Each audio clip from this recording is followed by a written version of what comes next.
What's Welcome this? to the MJ and Ty podcast show. Today is Thursday, March 4th. This is our first podcast episode of the month, and it's also the first episode where we're going to be talking about what's going on in the NBA. All right, so let's start by talking about last night's Cavaliers game against the Pacers. You want to go first or should I? Uh, I can start. All right. Get So, started, knucklehead. all right, so the Cavaliers lost to the Indiana Pacers by a score of 114 to 111. And the Cavs were up by 10 at one point, and then they just fell off the face of the earth in the fourth quarter.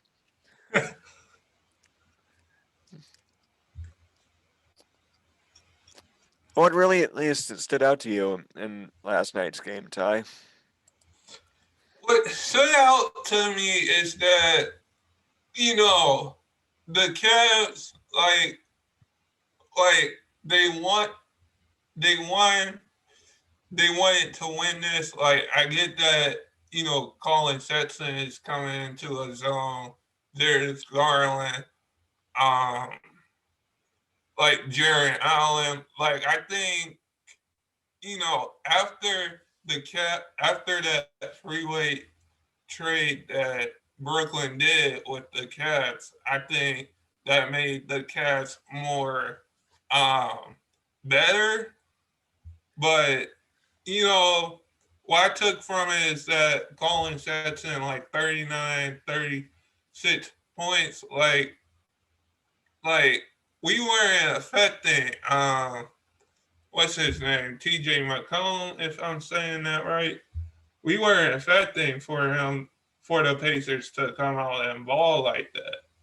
Like if you're up 10, which the Cavs were, if you're up 10, you should keep that lead going. Right? I just think like the Cavs, they're in rebuild mode right now. They got a young future.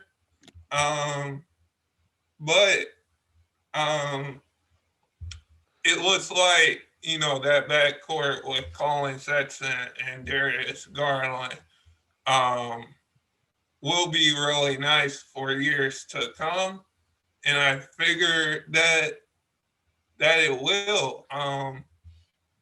It would it will fit.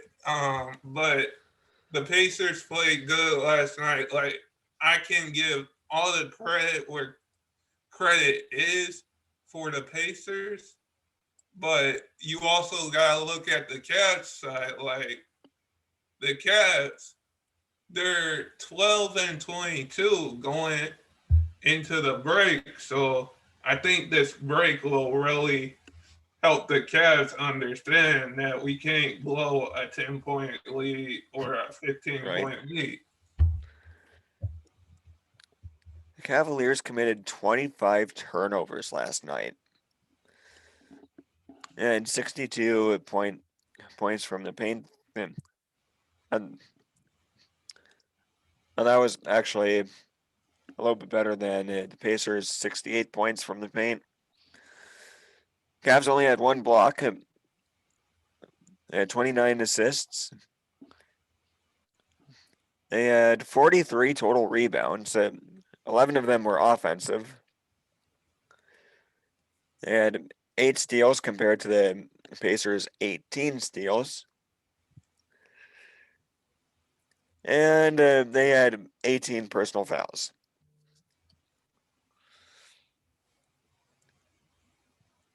So, do you think there is much hope for the Cavaliers in the near future?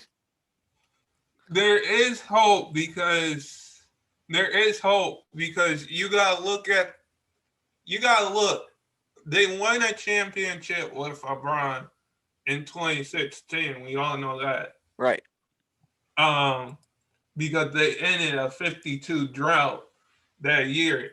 Um, But otherwise, you gotta look at, they traded for Jill, Allen, who's on a 1 year deal. I really think the Cavs will resign him. You got Larry Nance, Jr. Like you got vets and young pieces that are going to be really good in the future.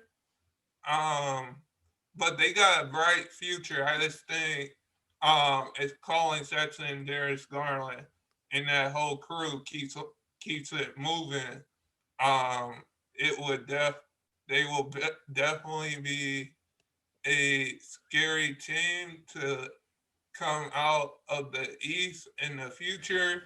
But right now, I think, the Cavs are trying to figure stuff out because you don't want to walk in and blow a 10-15 lead or how many points you're up in this game situation. So, Right. what's your take?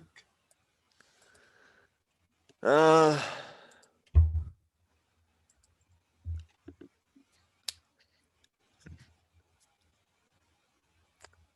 I think that once Larry Nance Jr. Comes back from his injury, he should be able to help boost the Cavs offense.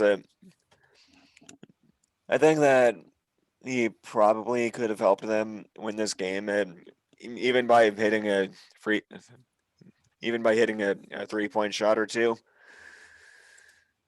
Yeah, Can I just point this out, then I'll let you get back to your take? Can I sure. point this out? Then I'll let you get back to your take. I'm sorry for cutting you off, but Larry Nance really didn't have a free coming in to his No, NBA career. He developed that, which I think is nice. Um, but I just wanted to point that out. Go ahead with the rest of your take. that I'm actually I'm ready to move on to our next topic. Let's talk about the All Star draft. All right. Who do you want to start with? Team LeBron or Team KD? Let's start with Team LeBron. All right. So from the starters pool, you got Kyrie Irving, Bradley Beal, Jason Tatum, uh, Giannis, and I always struggle to say that guy's name. This say Giannis because a lot of people. Oh, what he said, Giannis. All right, you got Joel Embiid, Steph Curry, Luka Doncic, oh, Luka, Kawhi Leonard, and Nikola Jokic. All right, who's your first pick, Ty? All right. Uh, all right. Do you want to be Team LeBron or Team KD? I'll be Team LeBron. All right. I'll be Team KD. Okay. So with my first pick, I'm going to take. Um, if I want to win, I'm going to take Kyrie. All right. I think I might have to go with Jason Tatum actually.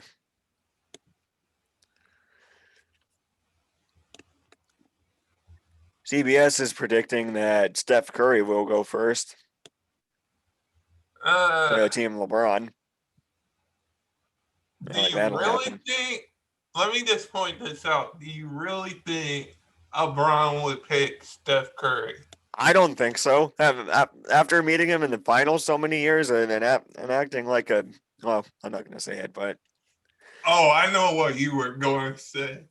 well, and like after meeting them in the finals and behaving well and What we're a meeting them big in the finals and setting up a bit of a rivalry, especially.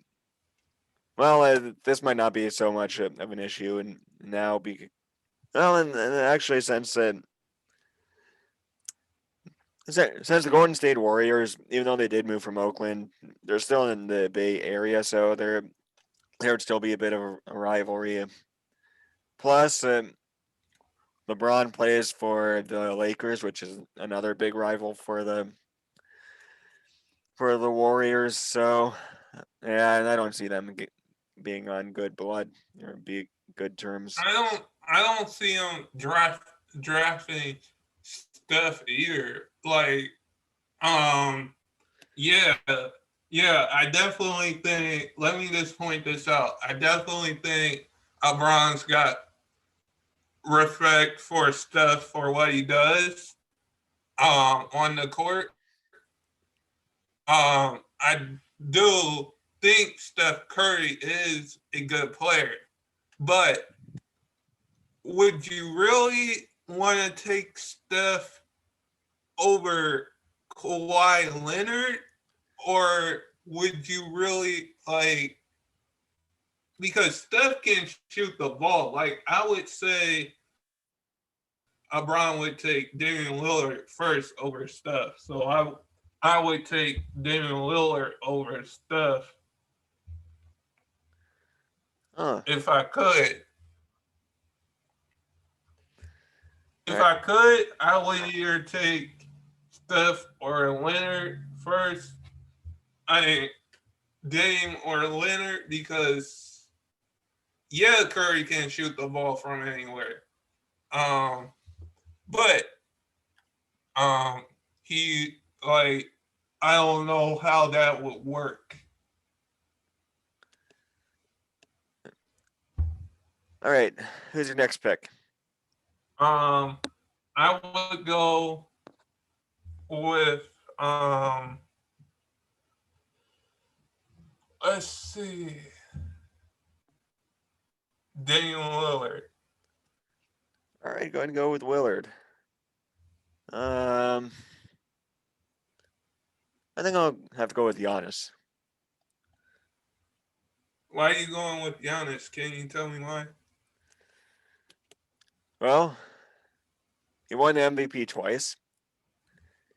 He is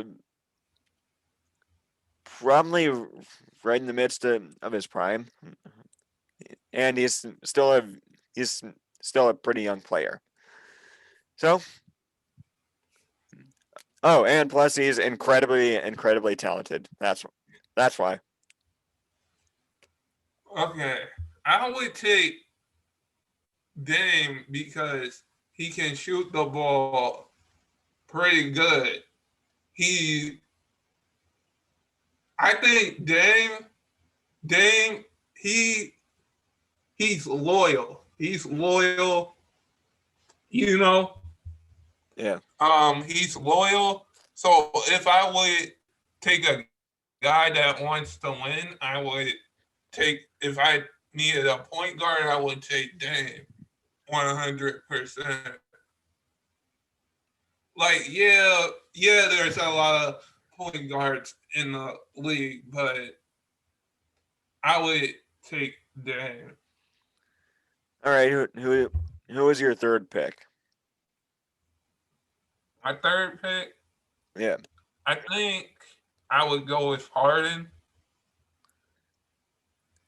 Oh, you'd go with James Harden. All right. Yeah. So you got three Brooklyn Nets on your team. What? You saying I can't pay. Come on. You can. You can. I'm just pointing that out. Just pointing it out. So the reason I say Harden is because I definitely think Harden Harden is a winning player. He plays really hard every single night. So if I wanted a dude that can shoot the ball good, that can come in and say, oh, I'm just going to get 10, 9, or whatever, I would take that. So I would take Harden 100% Okay. over over any other shooting guard in the league. Like,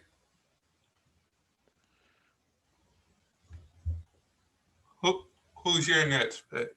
Um, trying to think what positions do I need filled?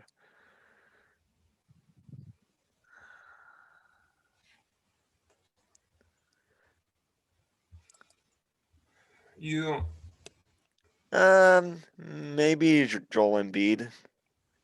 why you say him?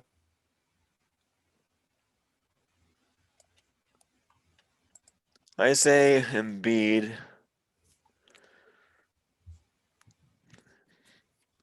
Again, he is just well. That's an excellent question. Uh,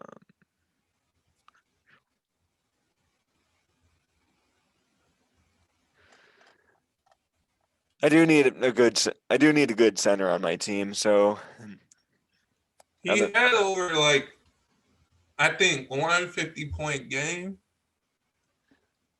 something like that. yeah. So, yeah, I'm gonna pick Embiid as my center. All right, fourth pick. I'm going to take Jokic because if I need a like dude that can um get boards over Embiid, I would take Jokic every time. Okay.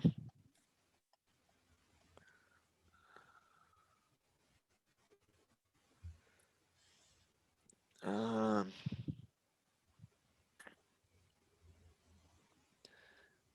All right, for my final pick, I'd probably have to go with Bradley Beal.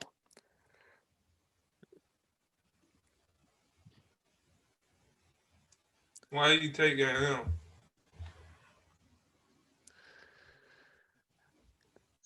He's got a pretty pretty good shooting percentage, as it would appear. So that's why.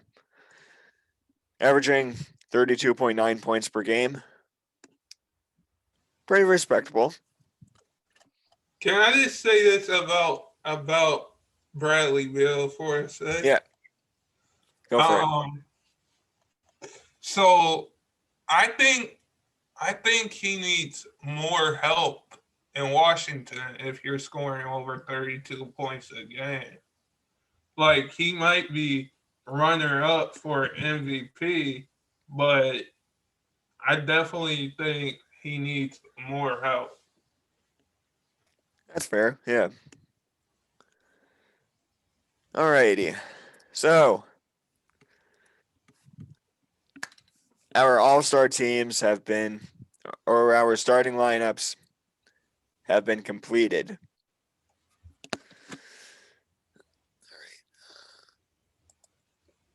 Did you take a So, as I'm sure many of you basketball fans are aware, James Harden made his return to Houston Rockets, but he, of course, was not playing for them.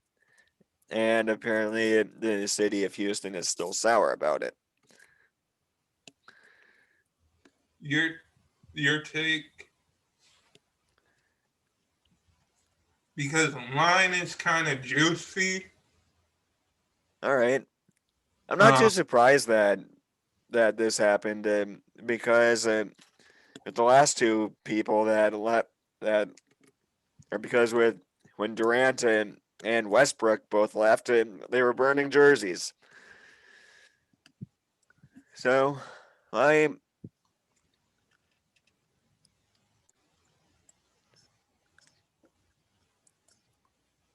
wait a second. What am I talking about? That was Oklahoma City.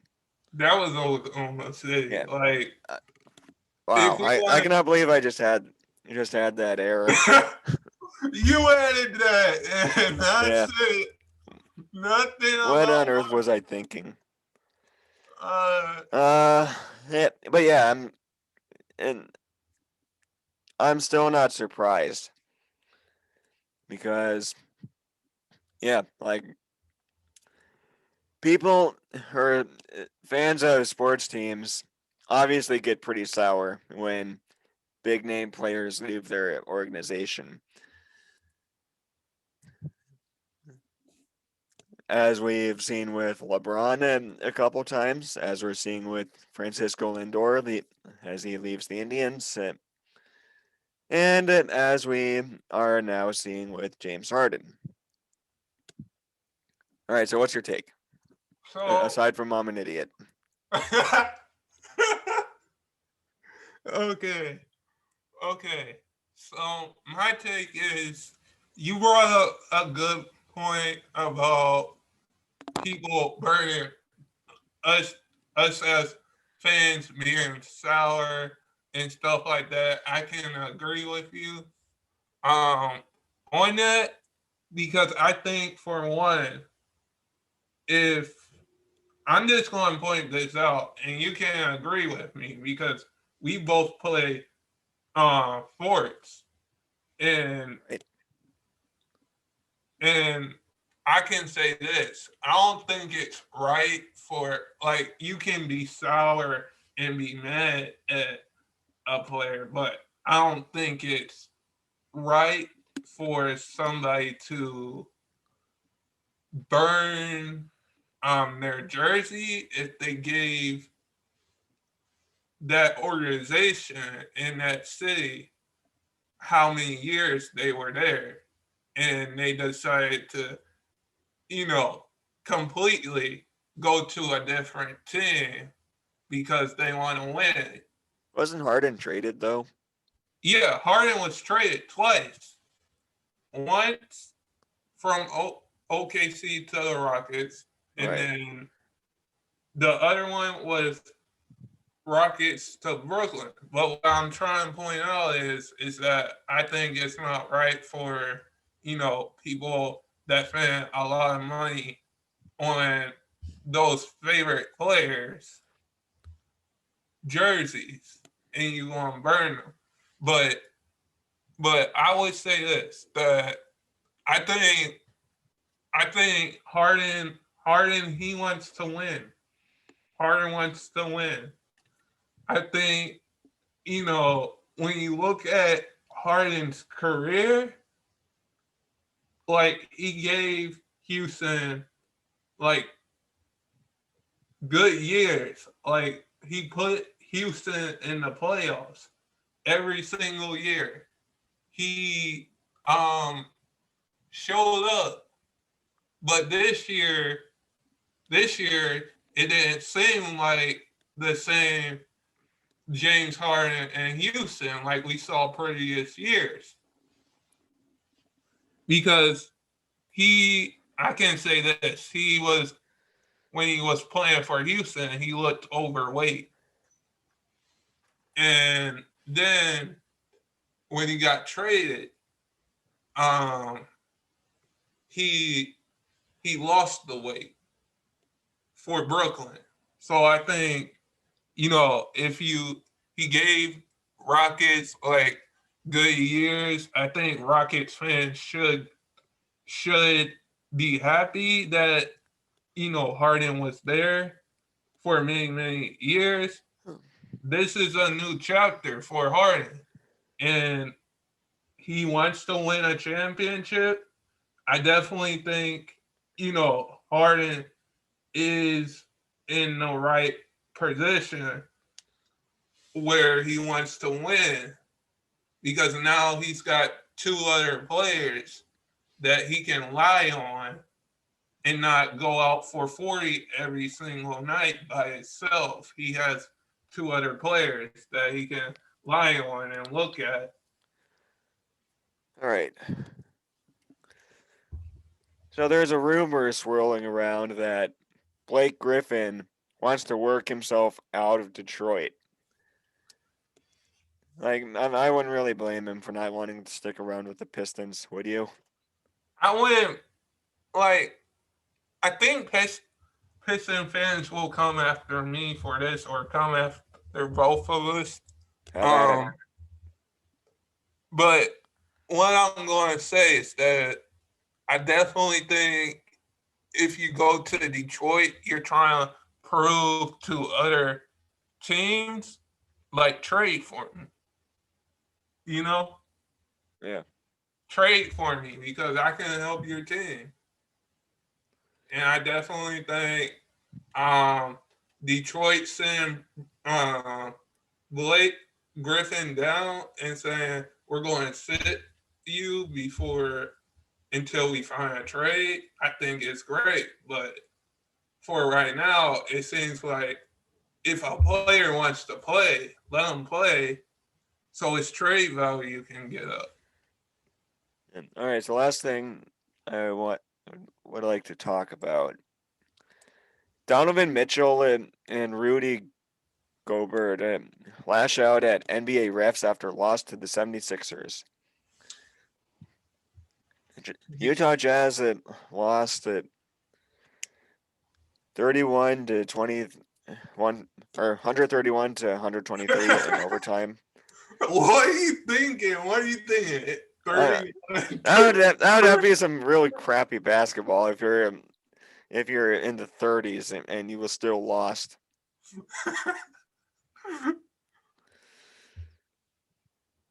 So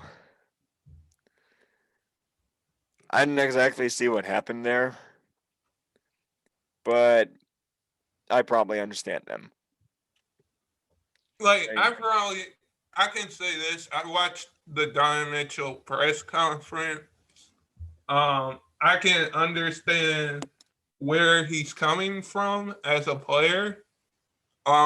Because you and me are players, right, and we get you and me. We can agree with Don Mitchell, Rudy Gobert, those two that sometimes the ref calls, stuff that we don't like in games. So I understand that he said we shouldn't won that game. And I agree with Donovan Mitchell. Donovan Mitchell is a great player. I give him all the credit. He's a great player. Like, but I think Utah should won that game last night. But I definitely think the refs, you know, called. I think sometimes refs in general cause silly silly fouls and right. and players like you and me and other players like will definitely not like the call. Will be like, oh, that's not a call. Right?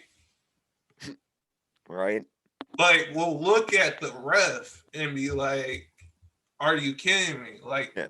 that's not a call. So I definitely agree with Don Mitchell and Rudy Gobert 100% because I get where they're coming from. What's your take? Pretty much what you've said. Like, if you've played any sport ever, you've had to deal with atrocious officiating across just about any level. Now, in the pros, the atrocity of officiating just tends to get lower and lower and lower the higher you go up. But I can understand why someone would be upset about a blown call or a missed call, or even worse, a string of calls that ended up impacting the outcome of a game, which I do think should never, or I do think that officiating should never play an out role or play an play a role in the outcome of the game. My gosh, I cannot talk today at all. I can tell Yeah, you're kind of off. yeah. All right, so that will do it for today's video. Real quick, before I forget to say something, because I forgot to say something at the beginning of the video. If you have something that you want us to talk about, or if you have a question for us, leave a comment in the comment section below. And we, Or if you have Twitter, tweet it to us. yeah, yeah, find us on Twitter at mj and Ty Podcast Show. All right, now that will formally conclude today's episode. Thank you all so much for watching or listening. We will see you all next week, and remember to keep your head in the game.